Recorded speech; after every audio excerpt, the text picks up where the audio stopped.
This is a broader tactical comparison of two warrior weapons, framed as an analysis rather than a dramatic tale. The samurai's nagamaki is a long weapon built for reach, control, and keeping an opponent at a disadvantage. Its length allows the wielder to strike first, threaten from outside the enemy's effective range, and manage the rhythm of the fight. In open ground, it is especially effective because the user can make sweeping cuts, intercept advances, and force an opponent to commit before closing.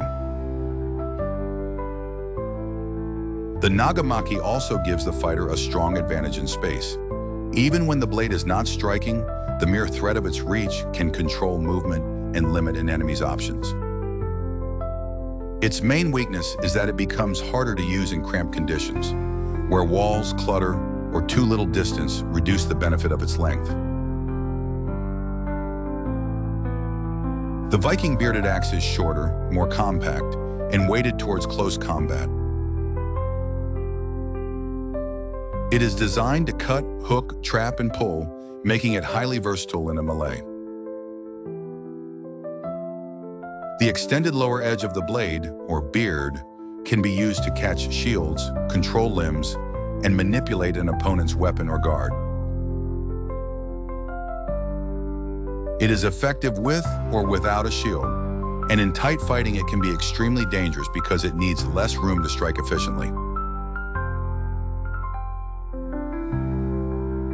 Its weakness is that the wielder must get close enough to use it, which is hazardous when facing a longer weapon that can punish approach. The axe is therefore less about holding distance and more about breaking into it. The balance shifts significantly depending on armor. Against lightly protected or unarmored foes, the nagamaki often has the advantage because its reach, slicing ability, and ability to control the engagement make it hard to answer. Against shields and defensive formations, the bearded axe gains usefulness because it can hook, pry, and exploit openings in a way that a longer cutting weapon may find harder to do at close range. Against stronger armor, neither weapon is guaranteed success. In such cases, raw cutting power matters less than timing, force placement, and the ability to strike gaps, joints, or other vulnerable points. A skilled wielder of either weapon would need to adapt rather than rely on simple cutting strength alone. The environment is one of the most important factors. In open space, the nagamaki can dominate the line between the fighters, controlling distance and dictating when contact happens. It benefits from room to move and from the ability to create arcs of threat that discourage reckless charges. In narrow streets, crowded interiors, woodland, broken ground, or chaotic close-quarter fighting, the bearded axe is usually better suited. Its compact design makes it easier to use where the longer weapon is obstructed, and its hooking functions become more useful when fighters are already entangled. The longer weapon wants order in space. The shorter weapon thrives in disorder and proximity. Training and style matter just as much as the weapon itself.